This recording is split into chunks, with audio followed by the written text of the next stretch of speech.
मित्रों, जो सत्ता में है कई बार वो सनकी भी हो जाते हैं और ऐसे सनक के दो उदाहरण मैं आपके सामने प्रस्तुत करना चाहता हूँ। लेकिन ये सनक हर सत्ताधीश के साथ नहीं होती, ये सिर्फ उन्हीं के साथ होती है जो सत्ता के नशे में चूर होकर सामान्य ज़िंदगी की आचार संहिताओं, कोड ऑफ कंडक्ट को भी भूल जाते हैं। ऐसी मैं आपको दो उदाहरण देना चाहता हूँ।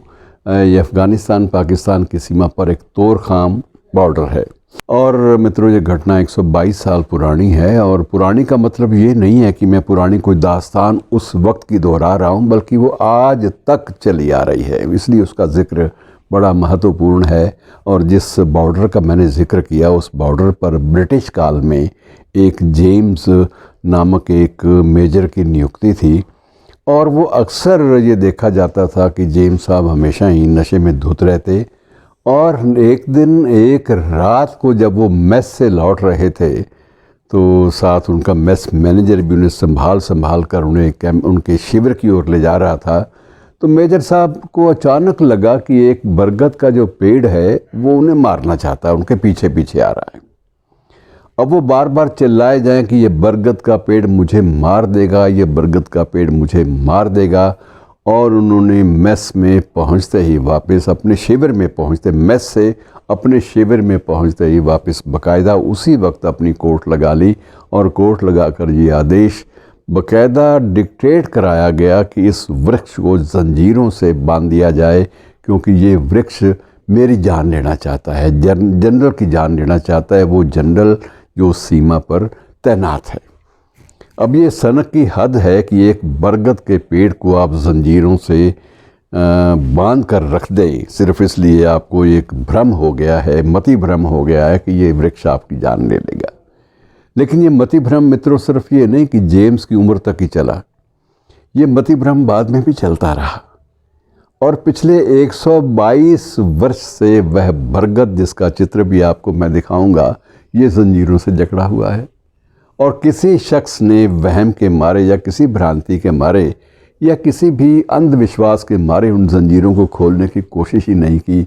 और बरगद है कि वो ज़िंदा है, 122 साल से वो ज़िंदा है। हालांकि उसकी बहुत सारी टहनियाँ सूख भी चुकी हैं, बहुत सारे उसके जो पत्ते हैं वो तो झड़ चुके हैं काफ़ी सारे, और जड़ें भी धीरे धीरे खोखली होने लगी हैं। उम्र का तकाजा है, चाहे इंसान हो चाहे बरगद हो, बात तो एक ही होती है। लेकिन वो बरगद का 122 साल से जंजीरों में जकड़े रहना मित्रों बड़ी अद्भुत घटना है, जो आपसे बांटना इसलिए ज़रूरी होता है कि कई बार कुछ लोग ऐसे सत्ता के नशे में गलत फैसले ले जाते हैं जिनका खमियाजा आने वाली तारीखें भी भुगतती हैं, और कोई उसके बाद ये भी जुर्रत नहीं करता कि उन फैसलों को अब तो बदल दिया जाए। अब तो वो समय जा चुका, ना जेम्स है ना ब्रिटिश शासन है, लेकिन फिर भी बरगद बना हुआ है। और ऐसी एक घटना छोटी सी मैं आपको और भी बता दूं। एक दरवाज़ा है, वो भी ये पख्तून क्षेत्र में है, पख्तून सीमा पर है। और वो दरवाज़ा महाराजा रंजीत सिंह के काल से सज़ा भुगत रहा है। महाराजा रंजीत सिंह के बेटे ने उस दरवाज़े की तो उन्होंने विशेष रूप से सज़ा तो नहीं सुनाई, लेकिन क्योंकि फ़ौजियों के आगे बढ़ने की रफ्तार में वो दरवाज़ा एक ऐतिहासिक दरवाज़ा है, जिसका ज़िक्र और जिसका चित्र भी मैं आपसे बांटूंगा, साझा करूंगा।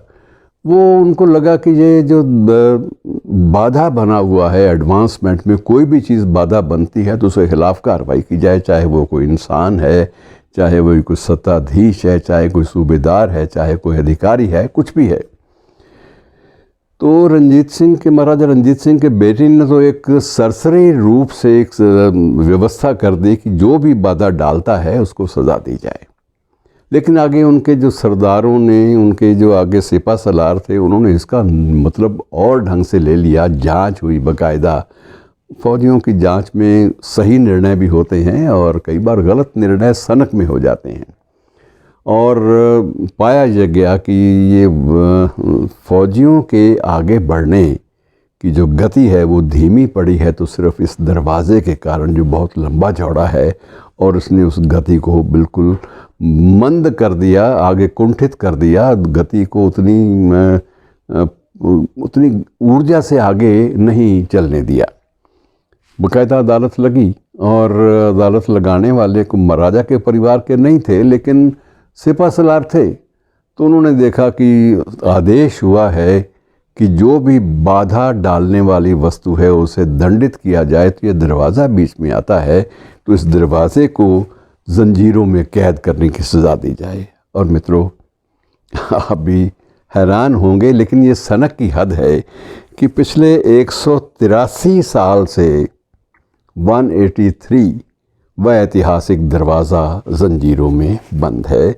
और किसी भी व्यक्ति ने, किसी भी संस्था ने, किसी भी संगठन ने, किसी भी तंत्र ने इस व्यर्थ की एक अभिव्यंजना को, एक मति भ्रम की दृष्टि से पैदा हुई एक बात को, ऐतिहासिक गलती को दूर करने का प्रयास ही नहीं किया। तो ऐसे बहुत सारे, ये तो एक दरवाज़े और एक पेड़ की बात है, एक बरगद की बात है। मित्रों, ऐसी कहानियाँ आपको इतिहास के पन्नों पर अनगिनत बिखरी हुई मिल जाएंगी, जिनकी दुरुस्तगी, जिनको ठीक करना, जिनको सही करना बहुत ज़रूरी है। शुक्रिया।